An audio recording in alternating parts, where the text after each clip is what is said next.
Dalam nama Bapa dan Putra dan Roh Kudus. Amin. Doa pembuka. Ya Allah yang Maha Pengasih dan Penyayang, kami mengasihi Engkau dengan segenap hati, jiwa, dan kekuatan kami. Bantulah kami mewujudkan kasih kepadamu dan mengasihi sesama kami seperti kami mengasihi diri kami sendiri. Kami mohon rahmat-Mu agar kami dapat mengasihi sesama seperti Kristus Putra-Mu telah mengasihi kami. Demi Kristus Tuhan dan pengantara kami. Amin.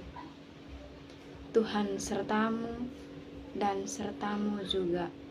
Inilah Injil Tuhan kita Yesus Kristus menurut Markus. Dimuliakanlah Tuhan.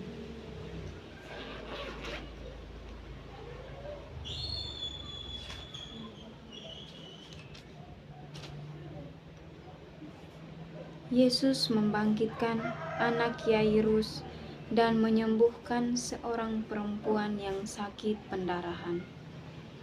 Sesudah Yesus menyeberang lagi dengan perahu, orang banyak berbondong-bondong datang lalu mengerumuni Dia, sedang Ia berada di tepi danau. Datanglah seorang kepala rumah ibadat yang bernama Yairus. Ketika ia melihat Yesus, tersungkurlah ia di depan kakinya dan memohon dengan sangat kepadanya, "Anakku perempuan sedang sakit hampir mati. Datanglah kiranya dan letakkanlah tanganmu atasnya, supaya ia selamat dan tetap hidup."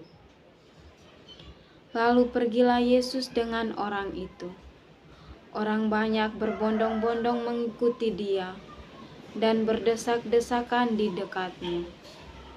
Adalah di situ seorang perempuan yang sudah 12 tahun lamanya menderita pendarahan. Ia telah berulang-ulang diobati oleh berbagai tabib, sehingga telah dihabiskannya semua yang ada padanya. Namun sama sekali tidak ada faedahnya, malah sebaliknya keadaannya makin memburuk. Dia sudah mendengar berita-berita tentang Yesus, maka di tengah-tengah orang banyak itu, ia mendekati Yesus dari belakang dan menjamah jubahnya.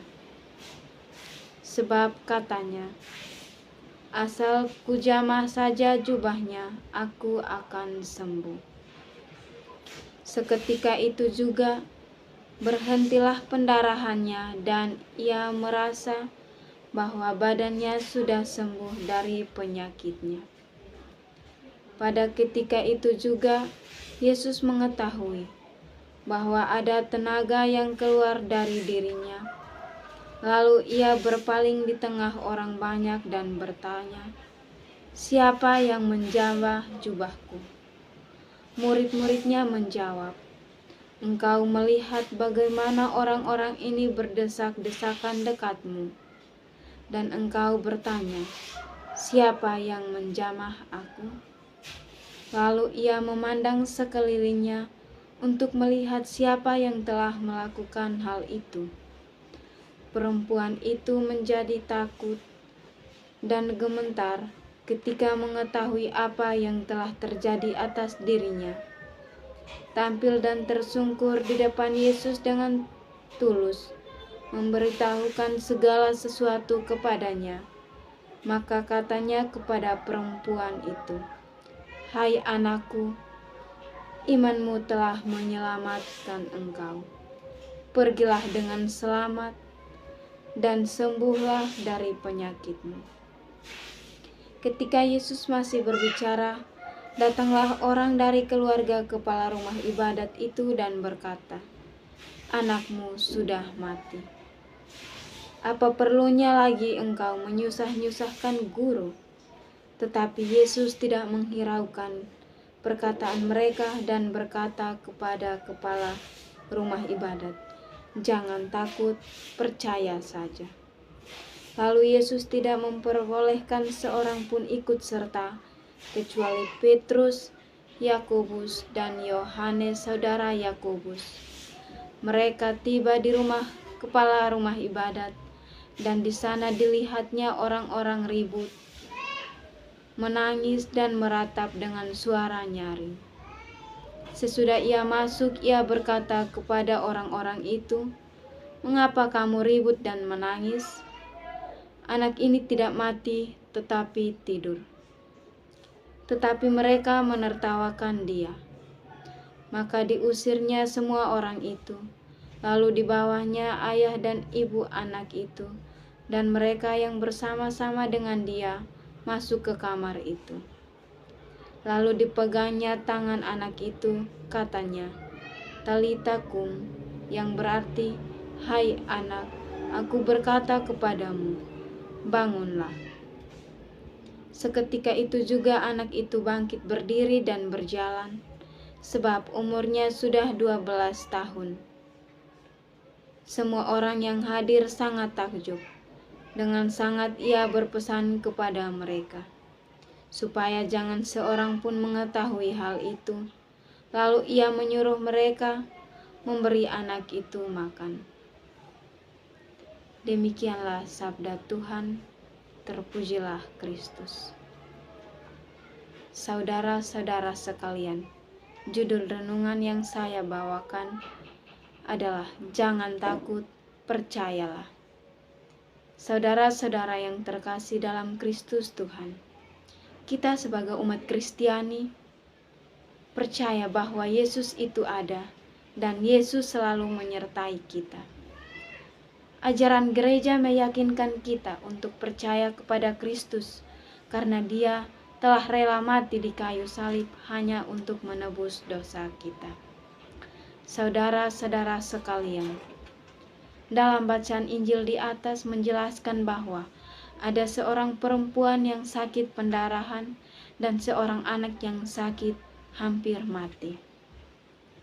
Yesus pergi ke perempuan yang sakit pendarahan itu, dan Yesus menyuruhkannya dan menjamah jubah Yesus. Setelah menjamah, sembuhlah perempuan itu dari penyakitnya. Dan Yesus berkata kepada perempuan itu, "Imanmu telah menyelamatkan engkau."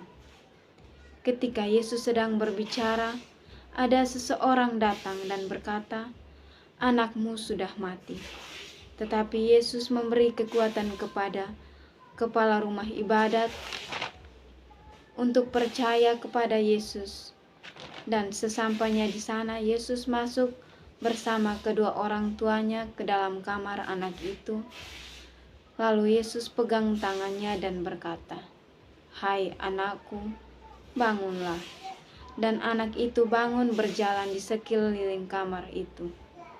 Dan orang-orang yang hadir di situ takjub kepada Yesus. Saudara-saudari sekalian, percayalah kepada Kristus, maka kita akan selamat. Kita tidak salah beriman, karena Kristus itu sungguh ada, dan Kristus itu ada. Terkadang kita dihadapkan dengan berbagai masalah, yang kadang membuat kita putus asa, dan tidak mau berjuang untuk mencari jalan keluar, dan jauh dari Tuhan. Saudara sekalian, walaupun kita banyak masalah, tetapi kita harus percaya kepada Tuhan dan menyerahkan semuanya kepada Tuhan. Berdoalah, minta tolong kepada Tuhan. Tuhan tidak pernah tutup mata, dan Ia pasti membantu umatnya dan memberikan jalan keluar agar umatnya keluar dari masalah tersebut. Di sini saya mau mengajak kita semua untuk mulai membuka hati kita dan selalu datang kepada Tuhan. Percayalah kepada Tuhan, jangan pernah menyesal jika kita beriman kepada Tuhan. Iman kita sungguh sangat amatlah membebaskan kita. Percayalah, maka kita akan selamat. Letakkanlah segalanya di dalam tangan Tuhan dan percayalah, sebab Tuhanlah sumber kekuatan dan kelegaan kita. Tuhan memberkati kita semua. Semoga. Doa penutup. Allah Bapa yang Maha Murah, kami bersyukur kepadamu karena Engkau telah menguatkan kami melalui firman-Mu. Semoga hidup kami dipenuhi rasa syukur, baik dalam suka maupun duka. Semoga persekutuan kami dengan Yesus ini menguatkan iman kami, sehingga kami mampu menjadi saksi-saksi-Mu di tengah-tengah masyarakat. Dengan perantaran Kristus Tuhan kami. Amin. Dalam nama Bapa dan Putra dan Roh Kudus. Amin.